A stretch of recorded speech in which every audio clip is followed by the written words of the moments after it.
Thanks again for hosting. All right. Thank you for being here with us today, Mike. You're welcome. So Mike is a 2016 Pushcart nominee. His music reviews and poetry have been published globally. Full-length collections include Mooncussers, American Metal, and Blue Fan Whirring. Anthologies include Calling All Poets, the 20th anniversary anthology, Reflecting Pool, Poets in the Creative Process, and Like Light, 25 years of poetry and prose, amongst others. Now in its 23rd year, he serves as the president of Calling All Poets. Thank you so much for being here with us today, and hope you My guys have a pleasure. nice time. Great. Yeah, No, thank you, Tess, and the Stockbridge Library for hosting. Mike, we're National Poetry Month. We started in 2020, so this is the start of year 4. So, thank you for being our guest as we keep moving forward. Really, really nice. yeah, no, it's fine. Yeah, it's good. So let's start with sharing with us, what does inquiry mean to you? What does inquiry mean? I guess just investigating. I just like to investigate the play of words more than actually the idea of anything. That's how it works for me. I can't really say that when I sit down to write anything, I'm trying to inquire about something, or I'm trying to get an answer to something. For me, it's more of the process of getting there and, letting the piece figure itself out than me trying to figure the piece out. I prefer that. So you're not starting with a question. So would your writing practice, is it, formal where you, every day or some time of day or things like that, or? It used to be, well, it still is. I do most of my writing very early in the morning, like from 4 o'clock on. But it's not every day like it used to be. Now it's like maybe 4 days a week. It used to be every day except Sundays. I used to take Sundays off. Yeah, no, I'm just doing it as I feel the need to do it now. I've been doing a lot of almost like musical essay writing for 2 publications that I write regularly for, and they seem to be catching on a lot lately. So I've been spending a lot of time with that. I'm just doing a piece on Dylan's bootleg series for this one e-zine out of New Paltz, and they posted it just last week. It's got like 3,000 readers already. And Wow. I also write for All About Jazz, which is like the 3rd or 4th biggest jazz site in the world. And every April 4th, they ask you to make up a record and do a review of it. So I recently made up this thing about a meeting which really did happen, but they never put the band together, Jimi Hendrix and Miles Davis. Yeah. And they just posted that on April 1st, and it's closing in on 20,000 views already. So I'm concentrating on that at the moment. I'm having more fun with that than anything else. So what would inspire you to start writing a specific poem? You said the play of words. I mean, are there things, word constructs in your head, and then all of a sudden you feel like, wow, I got to get this down on paper? Or I might start with like a line or two. I might just be, foraging through a notebook basically and find, oh, there's a phrase I never really built into something. And I'll start from there and see where it goes. And if the wording starts to get a little bit too ordinary, I'll start looking for new words to say it. And maybe that new word will start a whole new rhythm for the piece, and it'll go this way. And I'll come to another word and I'll be, now that's too ordinary a word to use. And I'll go to the thesaurus and figure out another word that comes up with its own rhythm. And then I move from there. It's literally, the poetry writing for me is a very loose process. Yeah. So really words are leading you to other words. And then, So how do you know? And I know the answer to this question. I always ask poets. I used to ask, how do you know when you're done? They basically say you're never done with a poem. So, but how do you know when the word cycling or the word, the word generation has kind of come to a point where I think I'm done? My wife has a tendency of telling me that I write with punchlines at the end. She goes, you always have that line that knocks people out. So when I feel that line at the end, then I'm done.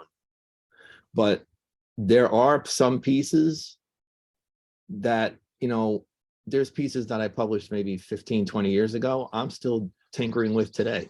Yeah. I'm not sure if the poem's ever really finished. I mean, I might delude myself and say, yep, that's the last line and that's it. And that's good for a year, maybe 6 months, maybe 3 years.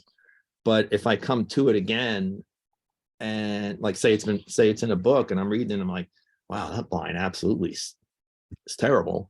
I'll change it and then read it again some other time, in a different form. That's great. Yeah, I'm more of a rock and roll guy, not jazz. But it sounds like some of your poetry is like impromptu jazz, whatever we would call that. I don't know what the name for that is. They did just call it like jazz poetry. I'm actually doing, and it's funny you mentioned that, I'm actually doing on April 1st, no, sorry, April 21st, I'm doing a one-man jazz poetry with a quartet as a live stream. And it's going to be, because my next book is entitled Buckshot Reckoning. And what we're going to be doing is a recording session that night, recording the whole manuscript with the guys playing behind me. And that'll be a CD that accompanies the book. Nice. I can give you some information on that at the end if you want. That'd be great. That'd be great. Yeah.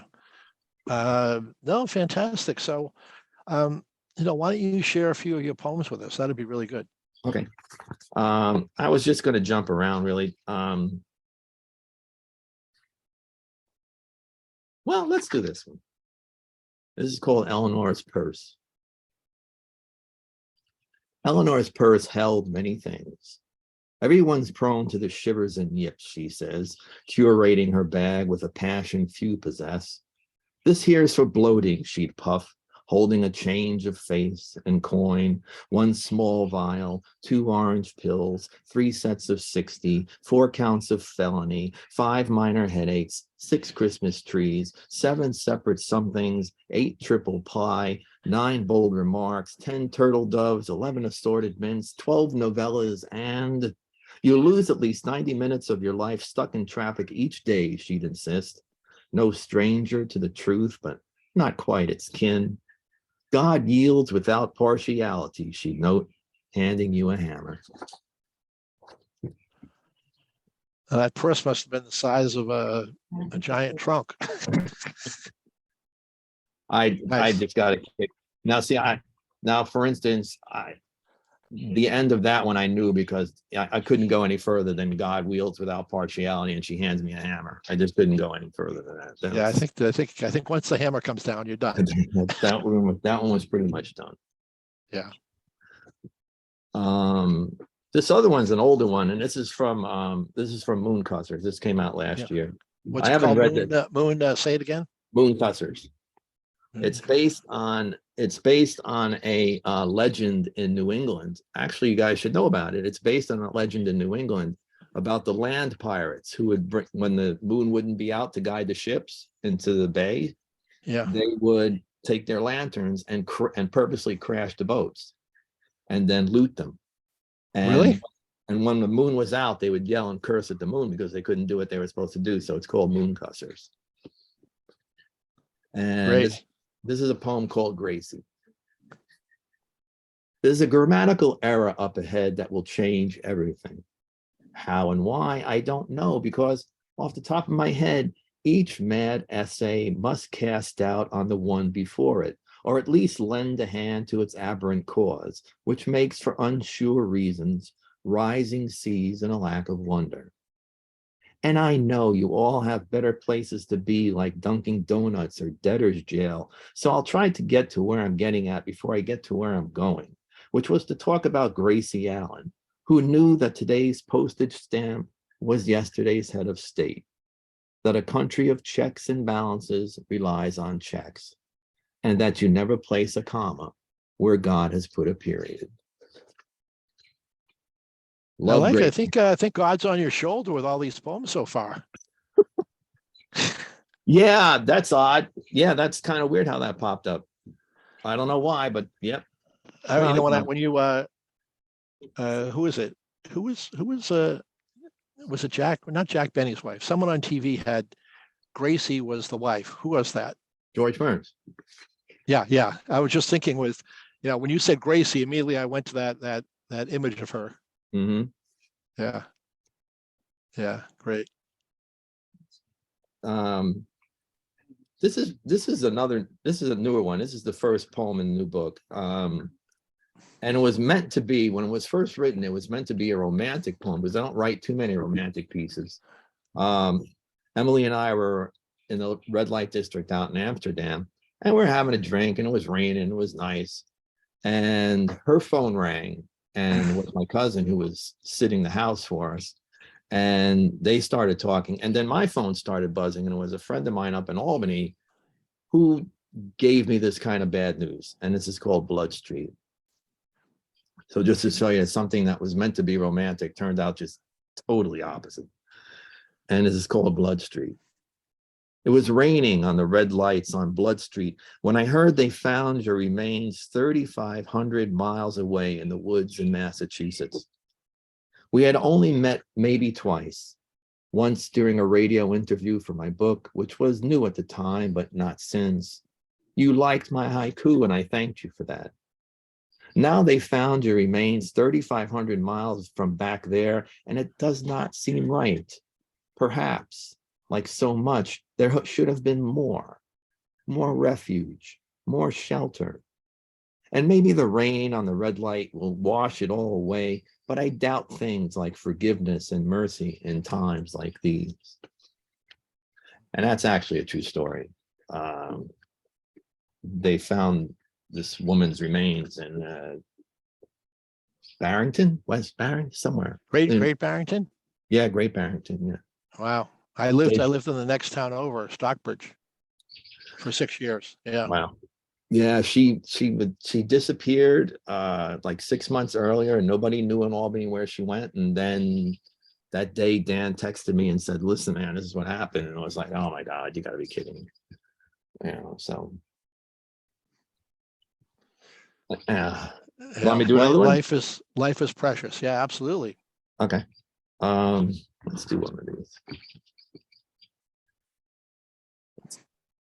Let's do this one. This is one of the ones I'll be doing with the quartet. And this is called In a Room Above a Deli on a Corner in a Dream. Christmas lights kindle the morning civics at Molly's as Jack swears Jimmy was the best barkeep ever. And you nod, yeah, cause, you're new in town and you don't know yet the whole borough truth, but you swear on your mother's grave, you know these guys from the room above a deli on a corner in a dream, from a room above a deli on a corner in the dream. And you really need some downtime, but the devil and his deep state have other plans for you, boyo. In a room above a deli on a corner in a dream, in a room above a deli on a corner in a dream. I really can't wait to do that one with the band. That's going to be fun. Yeah, I was gonna say there's and are they doing an interpretation based on reading your work, or how does that work? It's mostly going to be improv. They're going to have little cues that we're going to work out. We're not even going to bother rehearsing. It's just going to, because these guys are just awesome. They're longtime players. They've played with some major people all the way through, and so they know what I'm looking for, and we've done it before. Because Calling All Poets does, we try to do it at least twice a year. We got away doing it once last year. We do a jazz poetry event where we bring several poets for a whole evening, and the guys just play behind them. And nice. It's just, it's something we've done 7 or 8 times, and it's always, we sell the house out. It's perfect. It's just great. So we're going to do the guys and I are going to do it on our own this time. So yeah, I could imagine that a music accompaniment would just raise the whole impact and experience for people. Yeah, it does. It really, and it forces, I'm not sure if it forces, but let's just say it makes the poet, who might have had a sense of how the piece goes in his or her head, once the guys start, And, you know, there's newer things that can be found because there's always a rhythm, there's always a melody that can be found somewhere. And as long as you treat your voice and the piece as another solo instrument, Yeah. it always falls right in. It's just, it's very rarely are we sitting around going, God, that was horrible. You know, it just doesn't happen. You know, and we've had a lot of success with the jazz poetry projects out here. Nice, nice. So so part of it is you're reading the poem exactly as it's written, and the band is doing improv. Yep. Yeah. I mean, I'll give them little clues. I mean, before the end of next week, I'll give them a write out on like, okay, you guys start here, I'll come in. And, you know, there might be like this one, like in a room above a deli. Yeah. I want that to be more of like pulsing kind of trance thing. So I'll just say, you know, you guys do like a trance thing and they'll just get into it one way, shape, form, or another. And I'll just go on and do what I do. Yeah. Yeah, I think they got to put on fedoras or something if they're really going to do the room, you know, at the deli on top. Yeah. There's two of them that'll have the fedoras on. Yeah. Oh yeah, because Eric and Dean wear them all the time. You know. Oh God, this is. But Joe doesn't, and I've never seen Robert wear one. You know. But yeah, you should preface it with, "Hey, we have this great vacation experience for you on kayak. You can rent this room." Oh God, it's going to be a lot of fun. I'm looking forward to it. It's just because when we did American Mental last time, it was me, and we also had a CD that accompanied this book, American Mental, and that was my friend Nick Bizantz up in Albany. He's a wonderful guitar player, and we just, you know, he made his little loops and sonic things, and I read against that. And you know, I like doing it with some kind of accompaniment, not all the time, but there are just some pieces or there's a concept that just works with the music behind it. You know, so, and we brought in drum machines behind some of it too. So it was rock and roll in a way. So let me just ask you this. Yeah. So after this event, Mhm. does that kind of spur some creative writing, poetry after the event because it's kind of moved some stuff around? I'm just wondering if that's a launch pad for some next creativity session for you. Yeah, probably. There's always a buzz after something like that. And yeah, probably. I mean, as I said earlier, I've been a little less on the poetry side over the last 2 weeks, maybe 10 days, than doing those essays.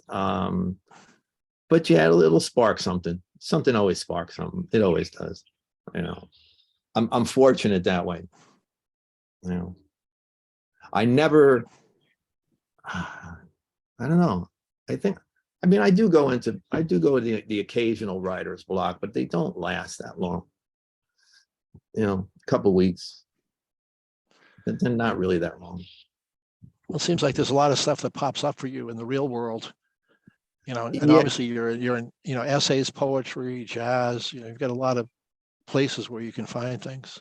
Yeah, well, I do. I like to be out in the community. I do a lot, you know, not to be boastful. I do community work outside. My wife and I are involved in certain organizations, and you know, you hear different people talking. You hear just a noise. You hear something, and something sparks something. You know, I mean, I was somewhere the other day, can't remember, and this guy who literally, I don't know if you're familiar with Andy Clausen. He's one of the major poets up here. He was with Allen Ginsberg and Philip Larkin and them.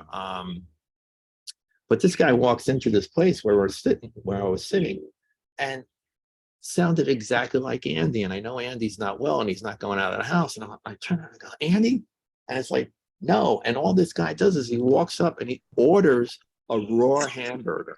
And that just set me off on something entirely elsewhere. It was just between hearing Andy's voice and this guy coming in like an old cowboy or something, it was just, you know, I don't know where it's going, but it's there somewhere. You know. I think the raw hamburger in the corner store. No.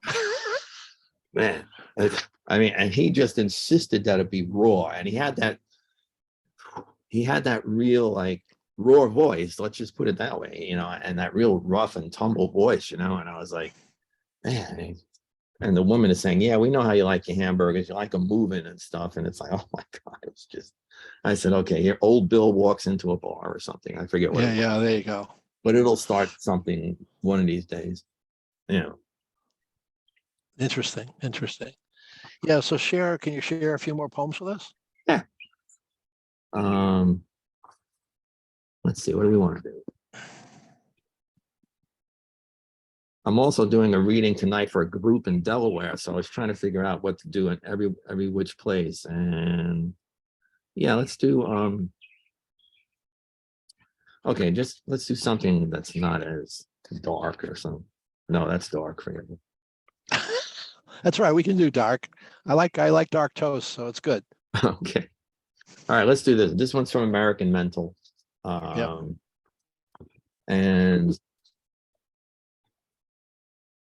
this one literally took me about a month to write. I literally wrote the whole first stanza on the back of a folder, and everything else came a long time later. And this is called The Irreversible Future. We oohed and ahed at the 64 World's Fair and the droids that would take our work. Let me start again. We oohed and ahed at the 64 World's Fair and the droids that would take away our work and give us more time with the kids. More time to smoke, read and watch, drink and make love and make love and make love some more. Raw metallic arms did the work of 50 men without unions and overtime. Hulking huge brains sprayed pretty light and reasoned out all our equations. The atom had no blowback. The wonderful world of chemistry was just one pill ahead. We marveled at modems and picture phones. Big oil gave us dinosaurs. The happy plastic family heartened us all. Different trips, same monkey. Disney ruled the air. Weather stations under the Arctic ice would correct the world's climate. The cities of the future had no ghettos that we could see. They were less sad and frantic than those to come. No one was homeless, no one alone. Jetpacks, whoa. Space stations, ah. The deserts were farms where dark robots picked the fruit. The Mick was there, I saw him, amid the supercars, the Kennedys without Jack, for the darkness did just dawn. We oohed and ahed, zipping on the monorail, carrying our radiated nickels and dimes. Or were they pennies? I forgot all about the poor. We explored the mysteries of a woman's mind. Wisconsin cheese, 3D led to 4G, 5G. They say we don't need 6. We oohed and ahed and became. That brings back memories. I went to the 64 World's Fair. We went on a family vacation. Yep. And I remember like the Hall of the Future or something like that. Whatever it was like, you really couldn't, 19 I was 14. So remember trying to make sense of. Remember it was a little blue thing, and they would radiate a dime for you, and then they would put it in a souvenir of the World's Fair. I still have that somewhere now. And it was a radiated dime. God knows why I was carrying around a radiated dime, but we all thought it was cool back then. So it was weird. Yeah. All right, let's see if I can find a happy one.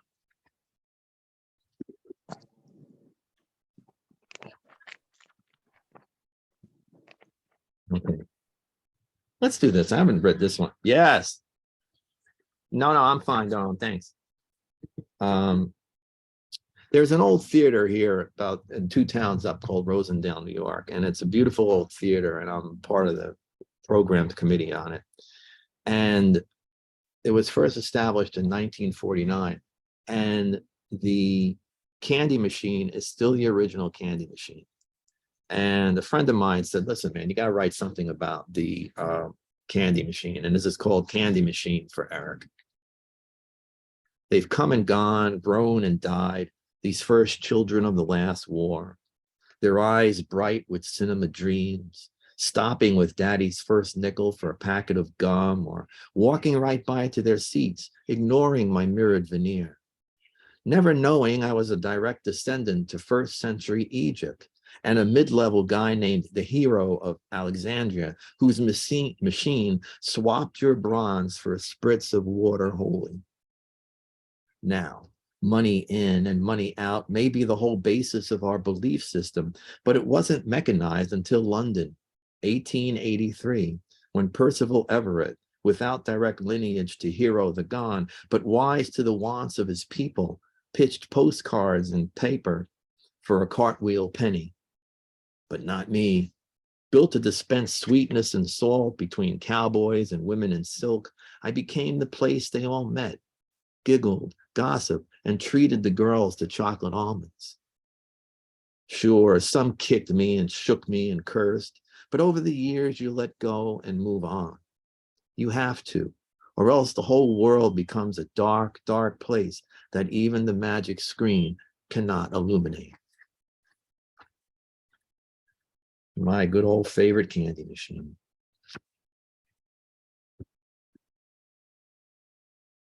So what about you guys? Do you guys write anything? All right, John, Tess, do you write? You went mute. John, you went mute. Yep. No, I just took my first poetry writing workshop Oh, a couple of weeks ago, and I'm working with the woman who ran the workshop. And yeah, I've written a few, I don't know, 6 or 7, 8 things over the years.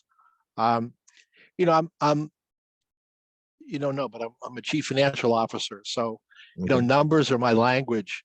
So it's, I guess, trying to free myself up to embrace words more in a different way. Mm-hmm.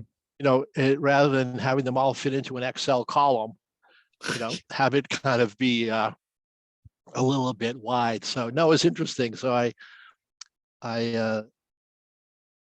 yeah, she gave us a bunch of poems and prompts. So I just wrote something before the program. Mm-hmm. But then when I was in the program, we had these 12-minute writing exercises with a prompt from a poem and stuff. And I started writing some things differently. So part of it is I'm just at the very beginning of branching out and starting to write some stuff. Okay. Yeah. So what brought you to host this?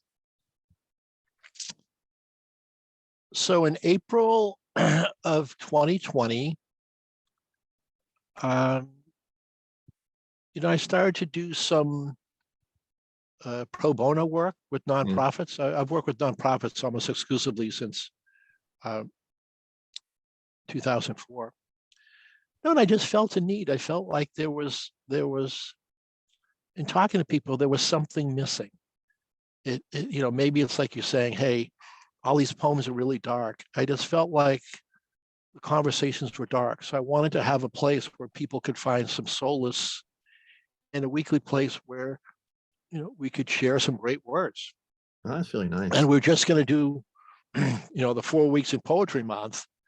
And then one poet recommended someone else and someone else. So I think this is, I don't know, show 109 or 110. Wow. And yeah, we did,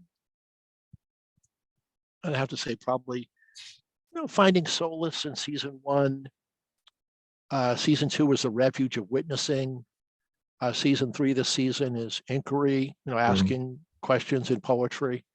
So we've tried to have at least some base theme that people can work from. Right. And it's been great. And once again, for me, I call it, I recharge myself on the poetry wall every week. How great is that? No, it's excellent. It's beautiful. Yeah. Yeah. I mean, usually these poetry programs are run by poets to give poets some kind of outlet. So for someone to be coming from not that discipline is just a rather unique thing, and a pleasurable thing, actually. Do you know the name of poet David White? Not off the top of my head, no. Yeah, Whyte. He's an Irish guy, and he lives now in Bainbridge Island, Washington. But he wrote a prose book called The Heart Aroused.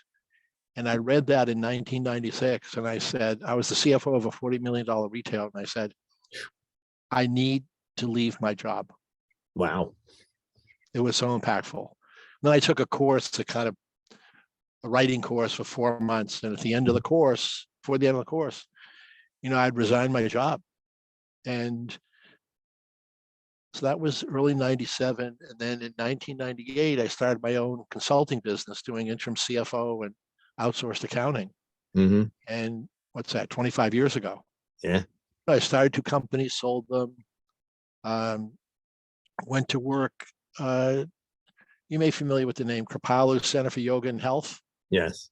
Yeah, I was the CFO there for about 3 years. Wow. So part of it is and I've always loved poetry since probably 8th grade. So, Barbara Frietchie, or just all the poems we had to read, I'll memorize.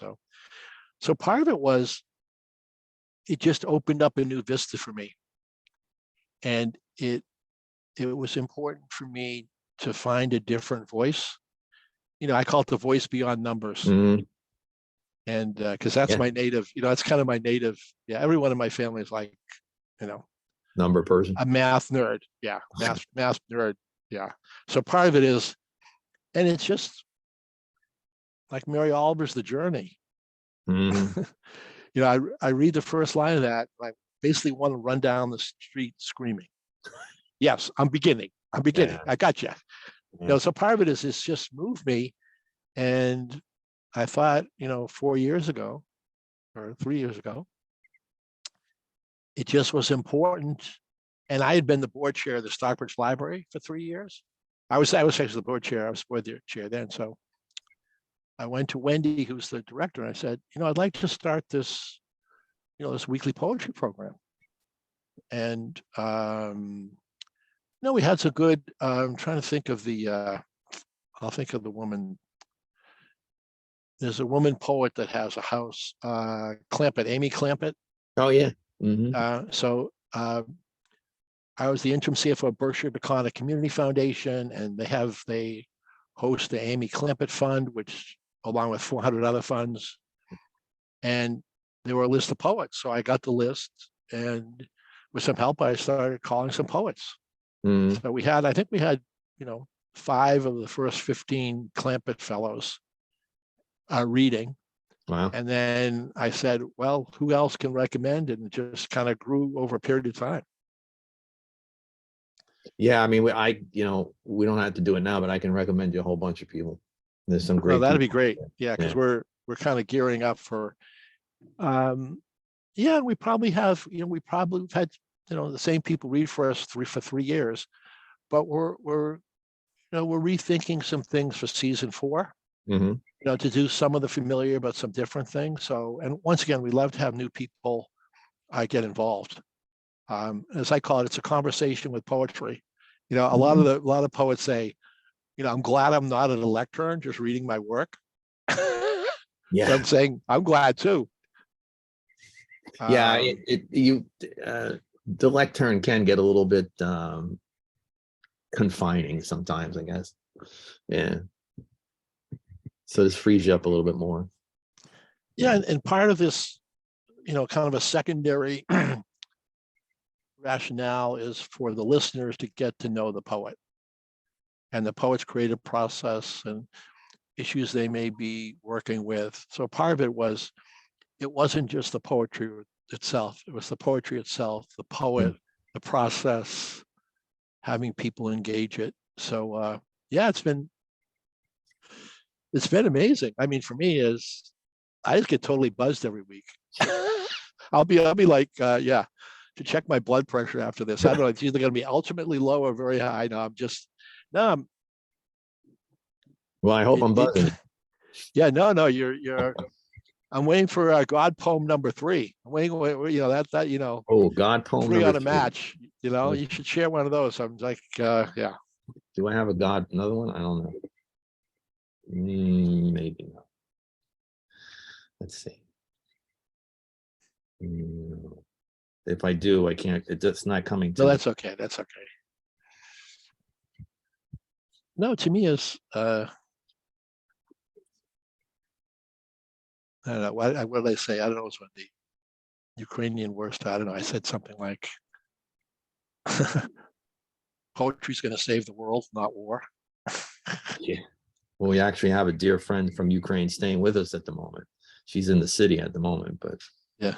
she's been with us for about a month now. So, no, the God thing No, is read whatever you want. Read whatever you Okay. want. There's no. okay. I always like it when God somehow puts his Stamp on finger things. on a poem. Yeah. Let's see. Not that one.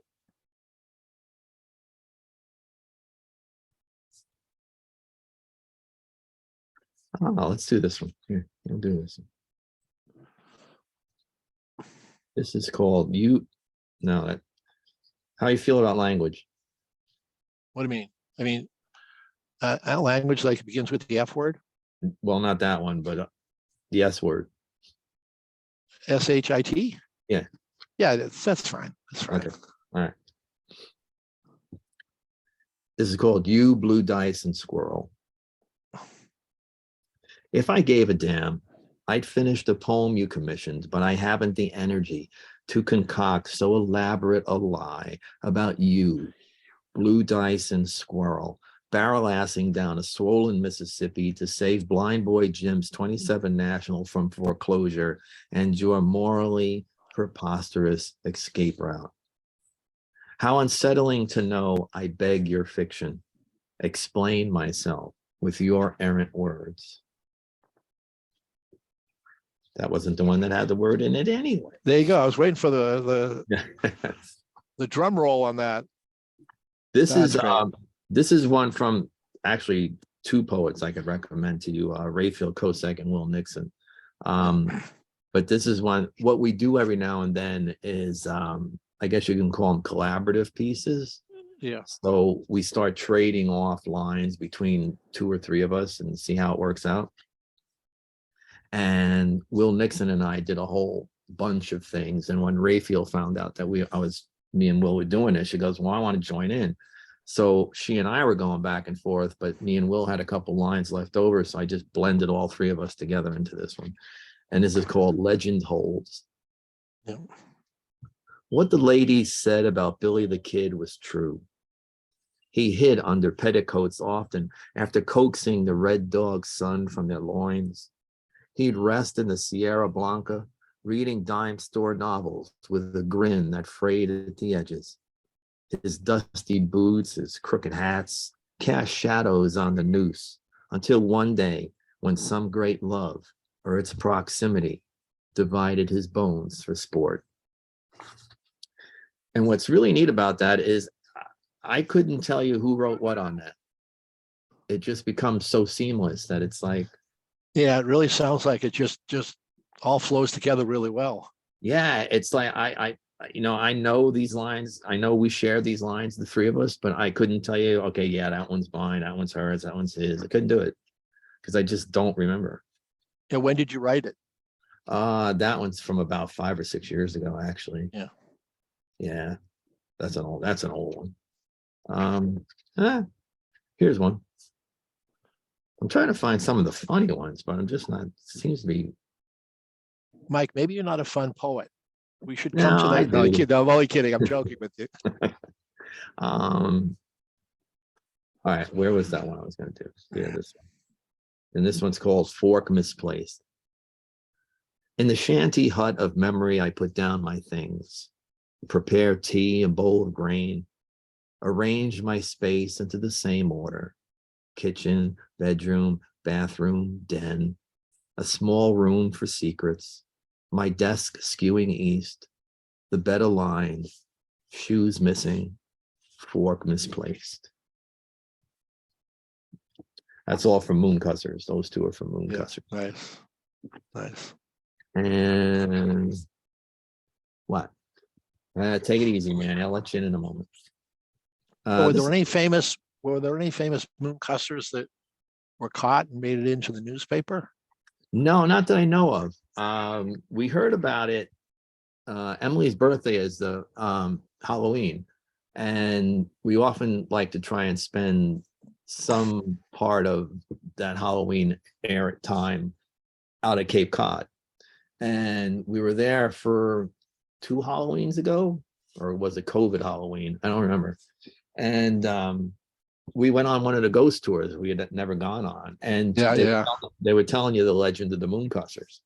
And that phrase just stuck in my head. And that was just like, oh no, that's it. That's a book title right there. That's great. This one's called 3 Floors Up. This is relatively new. And it's subtitled The Girl in the Window. 3 floors up and 2 men back, a Bronx girl born to break the rules hearkens as angels bicker about the city, its predicates, its preludes, its search and seizure. Above streets slick with derelict rainbows, their discourse turns to the girl in the window. There are no rewards around any corner, one says to the other, a feather falling finely to the curb.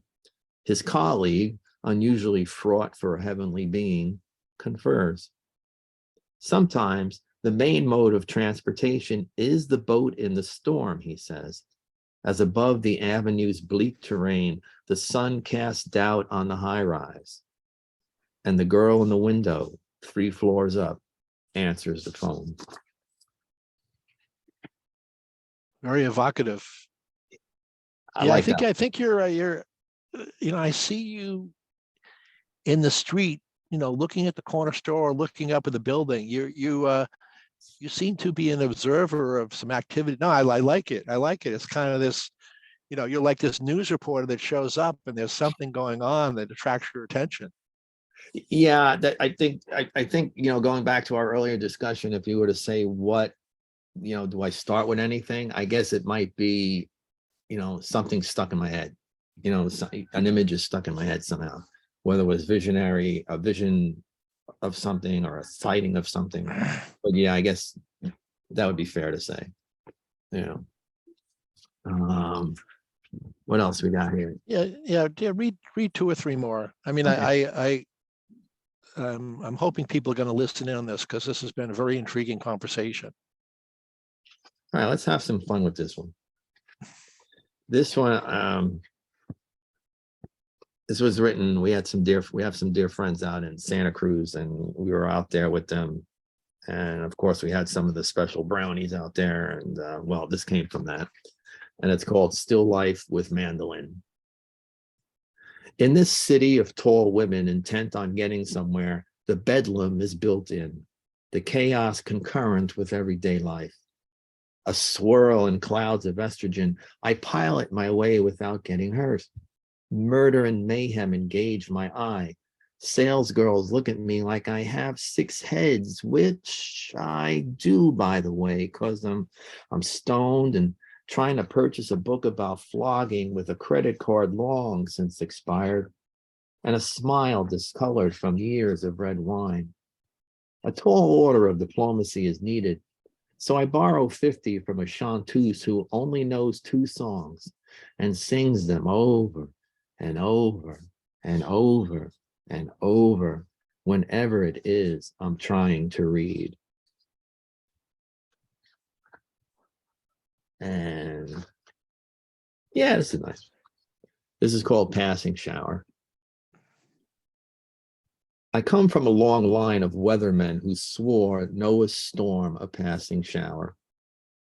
As the last son before 9 daughters, all of whom shattered the glass ceiling by founding girlweather.com, I kept the website current. Crazy weather was normal now and getting worse.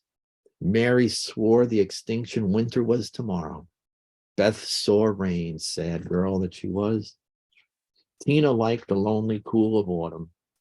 Molly, her twin, loved upheaval.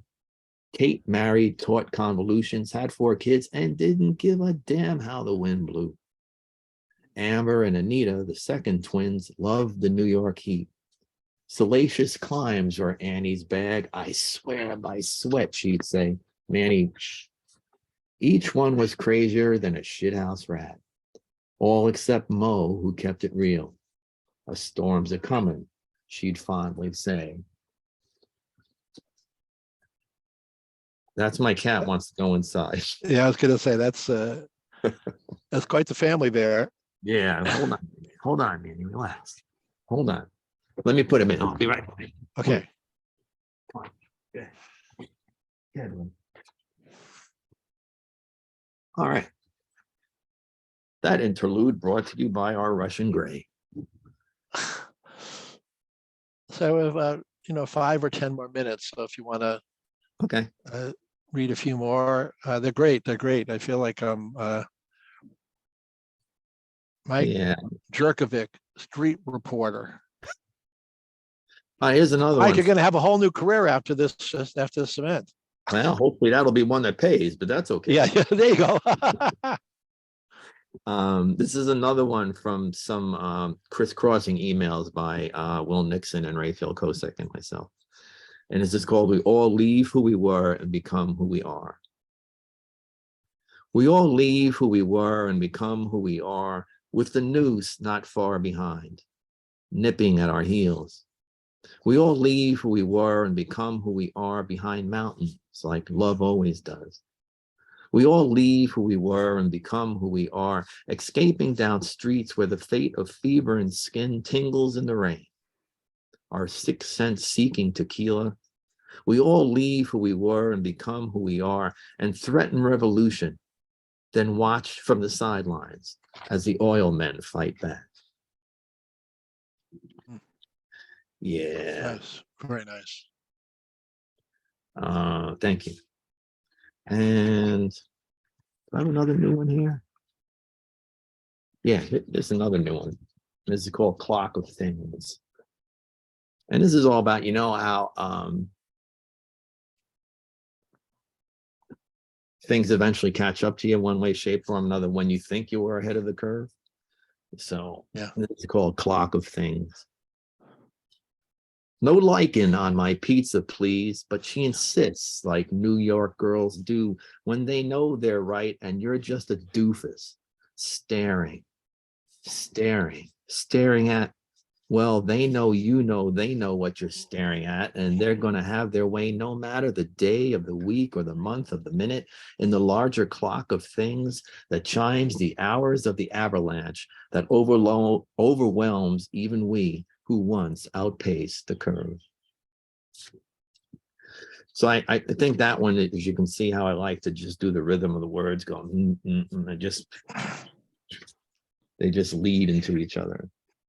No, but I like the first part, if I'm interpreting it, is you're ordering something off the menu, and then she says, "Oh, I'm going to give you this. You'll be good with it." Yeah. Especially lichen on your pizza. That's like, Yeah, lichen. Yeah. Well, I mean, that's basically what mushrooms are. So, all right, I think I'll close with this one. Yeah, let's do this one. It's called Light Between Buildings. A lot of times when rainbows preside, I find myself dancing through God's good hour with the same sidestep my father passed down and limbo into the light between buildings. Because what else does a street kid have but his own longitude, his latitude, and a whole lot of stage between him and the waiting rain? That's it. Nice. Like that. Very nice. And I like the 3-poet combo sharing lines. I love the poetry with jazz in the background. No, very, very, very diverse experience. Yeah, we try to do a lot of different things. We've often spoke about, calling all poets, we try to do different things. Like we do the jazz poetry and we do a marathon from time to time. And one of these days we're actually going to do this concept that we've had where, okay, here's 3 featured readers or 4, however it might be. And you're going to read his, you're going to read his, you're going to read hers, and she's going to read yours. So that you get a total swap out and see how people interpret things as it goes along. And that's coming one of these days. For our 25th anniversary, that's coming. Oh, man. Oh, fantastic. No, Mike, thank you for your storytelling, your creativity. No, just such an expansive interpretation of words, music. I still like you as the street reporter. I think the New York Times is probably looking for someone in Wallkill to Here's open. stay on top of the issues there. So, no, really good. Thank you very much. Oh, no, And thank you. we'll send you the recording and we'll stay Okay. in touch. You got Okay. it, man. Thank you. I'll send you some names. Great. That'll be fantastic. Very good. All right. Thanks. Bye. Thanks, John.